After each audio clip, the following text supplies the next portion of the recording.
منفی سوچ والے دوست ہر بات میں منفی پہلو نکالتے ہیں، ہر موقع پر حوصلہ توڑتے ہیں۔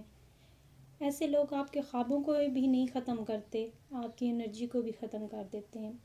Hello everyone, how are you? کیسے ہیں آپ سب جی؟ اور آج میں آپ کے ساتھ اپنی روٹین شیئر کروں گی۔ پہلے آپ کو تھوڑا سا گائیڈ کر دوں جی، آج ہم ٹاکسک جو ہمارے فرینڈز ہوتے ہیں ان کے بارے میں آپ کے ساتھ بات چیت ہوگی۔ 7 ایسے دوست جو زہر سے بھی زیادہ برے ہوتے ہیں۔ آج جی آپ کے ساتھ اپنی روٹین شیئر کروں گی، اور جی چلیے یہاں پہ میں آپ کو تھوڑا ریکیپ دے دیتی ہوں، اور جی اس کے بعد ہم لوگ کریں گے اپنا ولاگ سٹارٹ، اور جی ٹاکسک فرینڈز پہ آج بات کریں گے۔ تو جی ہیلو ایوری ون، کیسے ہیں آپ سب؟ کیا آپ کے دوست واقعی آپ کے دوست ہیں، یا وہ کہیں زندگی کو زہر تو نہیں بنا رہے اور آپ کو احساس بھی نہیں؟ ایکسپوز ٹاکسک فرینڈز، 7 ایسے دوست جن سے فوراً دوری اختیار کریں۔ نمبر 1 پہ ہے جی حسد کرنے والے دوست۔ یہ تو وہ دوست ہوتے ہیں جو آپ کی خوشی میں خوش نہیں ہوتے بلکہ جلن کا شکار ہوتے ہیں۔ جب آپ کامیاب ہوتے ہیں ان کے چہرے پہ مسکراہٹ نہیں آتی، وہ کبھی آپ کی بھلائی کی دعا نہیں کرتے بلکہ اندر ہی اندر آپ کی ناکامی کی دعا کرتے ہیں اور آپ کو نیچا دکھانے کی ہمیشہ کوشش کریں گے۔ نمبر 2 پہ جی آتا ہے خود غرض دوست۔ خود غرض دوست تو اللہ کسی کو بھی نہ دے، وہ ہمیشہ اپنے بارے میں سوچتے ہیں۔ یہ لوگ صرف تب یاد کرتے ہیں جب کام ہو۔ اس میں دوست ہی نہیں، رشتہ داروں کی بھی بہت بڑی تعداد ہوتی ہے، اور جن کے ساتھ پرابلمز ہیں نا وہ میرے ساتھ ضرور کامنٹ میں شیئر کیجئے گا اور مجھے جوائن بھی کیجئے گا۔ ان میں رشتہ داروں میں بھی، دوستوں میں بہن بھائی سب سے پہلے نمبر پہ آج کل آ رہے ہوتے ہیں۔ جب کوئی بہن بھائی اچھے طریقے سے زندگی گزار رہے ہوتے ہیں تو صرف آپ کے چند ایک آدھ دوست کے علاوہ بلکہ آج کل تو سبھی، یا بہن بھائی یا آپ کے ارد گرد رشتہ دار ہوتے ہیں، سب سے پہلے وہ آپ سے حسد کرنے لگتے ہیں، آپ کی دوستی کا فائدہ اٹھا رہے ہوتے ہیں۔ جب کچھ دوست تو ایسے ہوتے ہیں کہ دوستوں میں کوئی ایک دو دوستوں کی زیادہ دوستی ہوتی ہے تو ان سے حسد کا شکار ہو جاتے ہیں۔ اچھا، ہمیں ایسے دوستوں سے آپ نا پہلے ہی خود ہی دوری اختیار کر لیں تو بہت ضرور یہ آپ کے لیے اچھا ہوگا۔ اچھا، جب آپ کو ضرورت ہوگی نا تو یہ لوگ تو ہمیشہ غائب ہوتے ہیں اور ہمیشہ آپ کو آپ کی کمزوریاں گنوائیں گے، آپ کی برائیاں، اور جب کوئی آپ کی تعریف کرتا ہے نا تو وہ یکدم آپ کے دوست بن کے نا تو جان بوجھ کے مذاق میں ایسی باتیں کریں گے کہ آپ کو ڈی گریڈ کیا جائے وہاں پہ، اور آپ کی ہمیشہ ہی کمزوریاں اور کوتاہیاں جو ہوتے ہیں نا وہ ہمیشہ ہی وہی لوگوں کے سامنے لائیں گے۔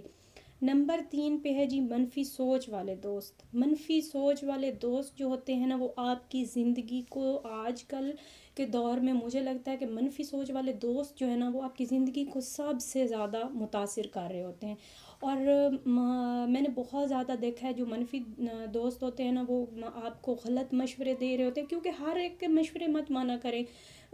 ہمیں چاہیے کہ مشورے ضرور لیں لیکن ان پہ عمل کریں۔ ہمیں اگر کسی کو ایک بندہ ناپسند ہے مثلاً اور وہ آپ کے ساتھ بہت اچھا ہے تو شاید وہ آپ اپنی ایکسپیرینس آپ کے ساتھ شیئر کر رہا ہوگا، لیکن وہ بندہ اگر آپ کے ساتھ اچھا ہے تو آپ کو اس کے ساتھ برا کرنے کی کوشش کر رہا ہے، آپ کیوں اس کے ساتھ برا پیش آئیں گے؟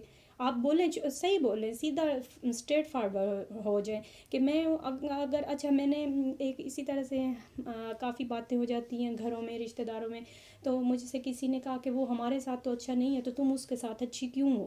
میں نے اس کو وہیں پہ جواب دیا، بھئی اگر وہ آپ کے ساتھ برا ہے لیکن وہ میرے ساتھ بہت اچھا ہے تو میں آپ کے لیے اپنا رشتہ اس سے خراب کیوں کروں؟ ہاں، اس نے کہا کہ ان کو چھوڑ دو تم لوگ، میرے لیے میرے سے اچھے نہیں ہیں تم لوگ چھوڑ۔ میں نے کہا کل تو بھئی آپ کی اور ان کی دوستی ہو جائے گی، میں بغیر وجہ سے ان کے ساتھ برا کروں گی، بات چیت چھوڑ دوں گی تو ان کے اور میرے درمیان جو فاصلے آئیں گے نا وہ کوئی بھی پھر ختم نہیں کر سکتا۔ تو تھوڑی سی ہمیں اس طرح سے سمجھداری کی باتیں کرنی چاہیے۔ منفی جو دوست ہوتے ہیں نا وہ ہر بات میں کوئی نہ کوئی منفی پہلو نکالیں گے، ہر موقع پر ہمارا حوصلہ توڑتے ہیں۔ ایسے لوگ ہمارے خوابوں کو ختم کر دیتے ہیں، ہماری انرجی کو ختم کر دیتے ہیں، اور یہ ہماری زندگی میں اکثر ٹاکسک اور زہریلے لوگ ہوتے ہیں۔ نمبر 4 پہ جی ہم بات کرتے ہیں ایک پیٹھ پیچھے بات کرنے والے لوگ. پیٹھ پیچھے بات کرنے والے بھی نمبر 2 پہ ویسے آتے ہیں. بہت زیادہ لوگ ہیں آج کل ایسے. اس میں بھی آپ کے دوست اگر 4 سے 5 دوست ہیں وہ ملیں گے نا اور وہاں پہ ایک دوست نہیں ہوگا وہ اس دوسرے کی برائی شروع کر دیتا ہے. یہ بہت زیادہ آج کل کامن ہو گیا ہے.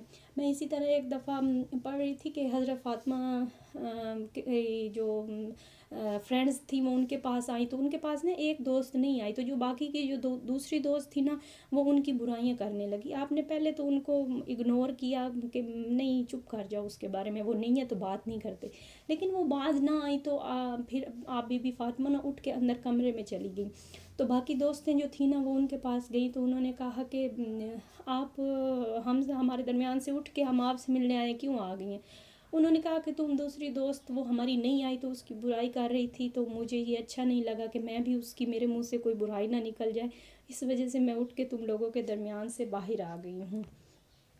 اچھا جی, اور دوسری بات یہ کہ یہ اچھا سامنے تو بڑی ہماری تعریفیں کرتے ہیں اور پیٹھ پیچھے یہ لوگ بڑے دوغلے ہوتے ہیں. آپ کی باتیں آپ کے راز دوسروں کو پہنچائیں گے. اصل بات تو یہ ہوتی ہے کہ جب ہم اپنے راز خود نہیں ہم کہہ رہے ہیں ہاں میں تمہیں یہ بات بتا رہا ہوں پلیز یہ آگے مت بتانا. اچھا یہ ہمیں سمجھ یہ نہیں آ رہی ہوتی ہم اپنا راز خود نہیں رکھ سکتے تو یہ ہمارا راز کیا رکھے گا. ہمیں یہ چھوٹی چھوٹی باتیں سمجھ نہیں آ رہی ہوتی. اور جی یہ سب لوگ تو بہت یہ بھی خطرناک ہوتے ہیں. اچھا جی نمبر 5 پہ ہے مقابلہ کرنے والے. بہت سے لوگ آپ نے دیکھا ہوتا ہے بہت دوست جو ہوتے ہیں رشتہ دار جو ہوتے ہیں آپ کے ساتھ بہت مقابلہ بازی کر رہے ہوتے ہیں, ہمیشہ آپ سے آگے نکلنے کی دوڑ میں رہتے ہیں, شکایتیں کرتے ہیں. اور جی نمبر 6 پہ آئیں گے شکایتی دوست. ہر وقت رونا ہر وقت کا گلہ, زندگی میں کچھ بھی ٹھیک نہیں ہے ان کی. وہ ہر وقت آپ کے ساتھ اپنی جو ہے نا رونے دھونے اپنی زندگی کے مسائل شکایات کہ کچھ اچھا نہیں ہو رہا. اور مجھ ان لوگوں پہ ترس بھی آتا ہے. ایک تو کچھ حالات ایسے ہوتے ہیں اور کچھ لوگ پھر وہ حالات ان کی مینٹلٹی ایسی ہو جاتی ہے کہ وہ بیچارے اس بارے میں کچھ بھی نہیں کر پا رہے ہوتے. اور جی نمبر 7 پہ ہے دھوکہ دینے والے دوست. سب سے زیادہ دکھ دیتے ہیں جی جب کہ ان پر بھروسہ کرتے ہیں وہی آپ کو دھوکہ دیتے ہیں. ایسے لوگ اعتماد کو توڑ دیتے ہیں, آپ کا کسی پہ اعتبار نہیں کرتے. اور جی پھر ایسے لوگ آپ کو بھی اور تنہائی کا شکار بنا دیتے ہیں. حل کیا ہے؟ کم اور اچھے دوست بنائیں, اپنے رب کو اپنا دوست بنائیں, ہمراز بنائیں جو کہ نہ تو آپ کو کبھی دھوکہ دے گا اور نہ کبھی گرنے دے گا. ہمارا رب جو ہمارے دلوں کے ہماری شہرگ کے قریب ہے. اپنے گھر سے کم نکلیں, کم انٹریکشن کریں, موبائل کو کم سے کم یوز کریں تو ہمیں عبادت کرنے کا ٹائم ملے گا, نماز کا ٹائم ملے گا, قرآن پاک کی تلاوت کا بھی ٹائم ملے گا اور ہم بہت اچھے سے رب کے قریب ہو سکیں گے. اگر آپ کو میری ویڈیو پسند آئی ہو تو پلیز لائک اور شیئر کیجئے گا, اور جی میرے چینل کو ضرور سبسکرائب کیجئے گا. مجھے دیجئے اجازت. اللہ حافظ.